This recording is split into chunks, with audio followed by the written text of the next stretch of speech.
The desert has a silence unlike any other. It is not the silence of a still forest or a sleeping city. It is heavier, deeper, like a great unseen hand has pressed pause on the world. Here, in the far reaches of southern Egypt, that silence wraps around you like a warm, ancient cloak. Sand drifts in slow waves across the land, the horizon blurring in the sun's shimmer. And then, as if a mirage were taking shape, they rise. 4 colossal figures, seated in eternal stillness, staring out over the Nile's slow, dark waters.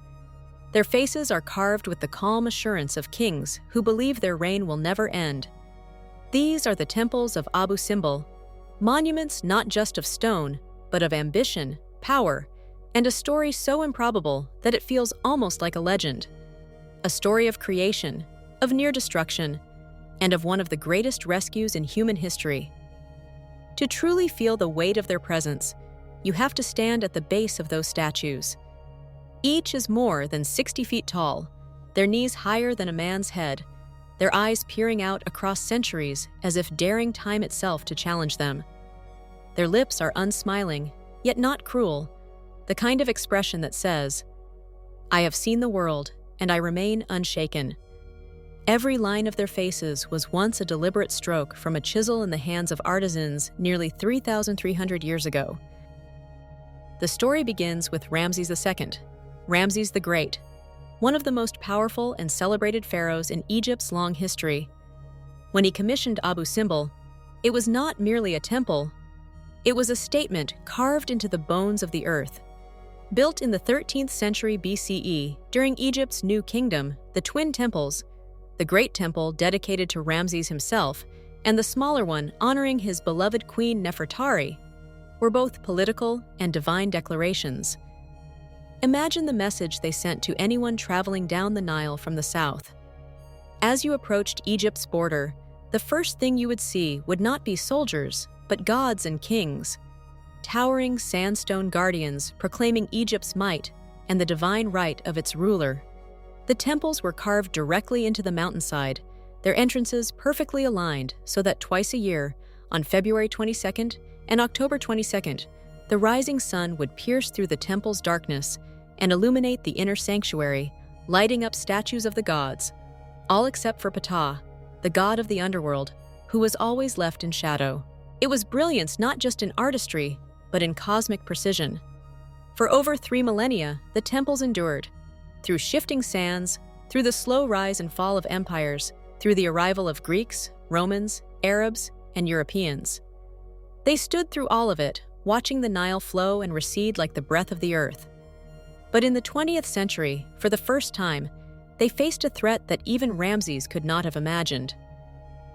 In the 1950s, Egypt embarked on an ambitious project, the construction of the Aswan High Dam.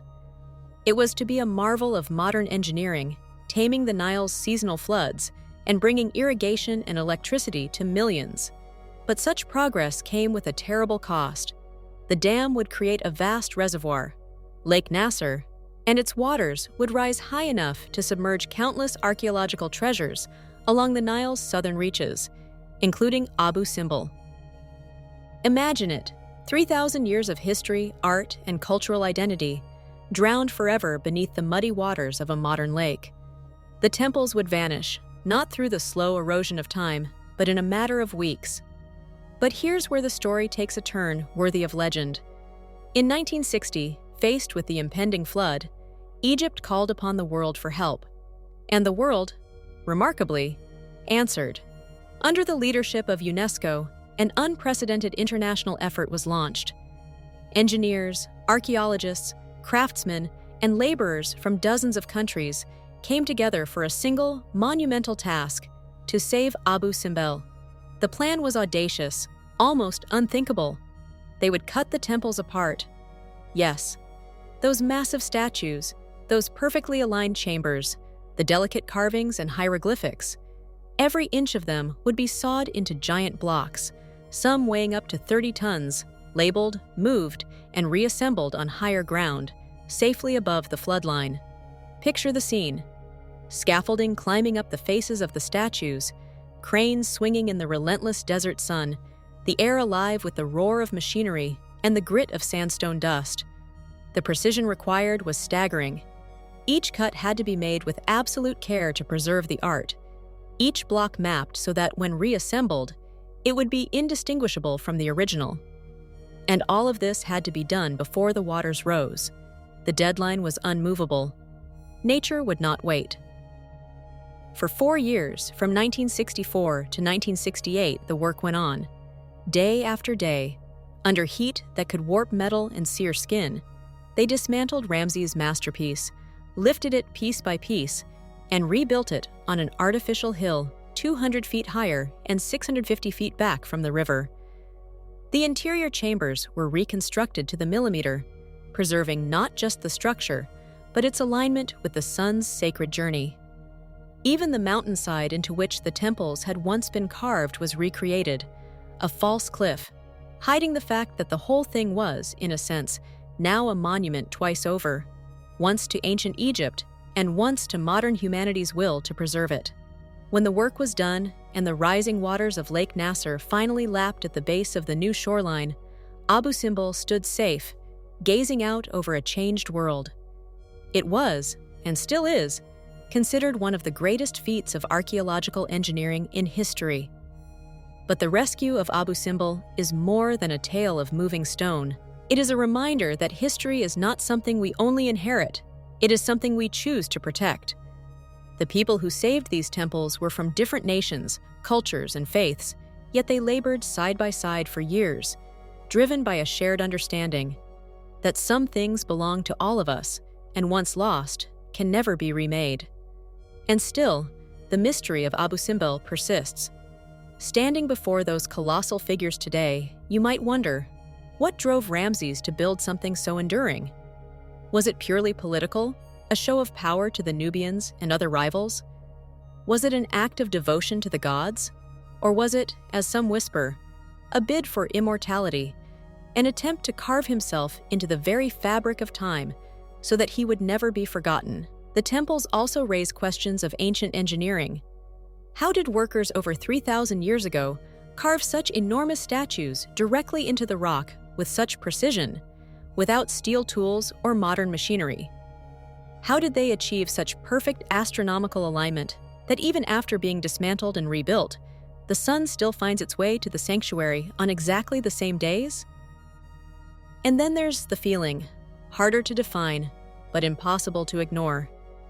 If you arrive at Abu Simbel in the early morning, before the crowds, when the first light spills across the statues, you can almost feel the presence of the past pressing close. The air is cool, the stone still holds the night's chill, and for a moment, it's as if Ramses himself might step from the shadows, nod in acknowledgement, and continue his eternal watch over the Nile. Perhaps that's the greatest power of Abu Simbel, its ability to collapse time. In the space of a single breath, you can feel the hands of ancient stonemasons, the footsteps of 20th century engineers, and your own small presence, all woven into the same tapestry. And so, the temples endure. Saved from the flood, they now sit at the edge of a man-made sea, still watching the horizon, still keeping their secrets. The wind slides over their faces, carrying the same desert scent that Ramses would have known.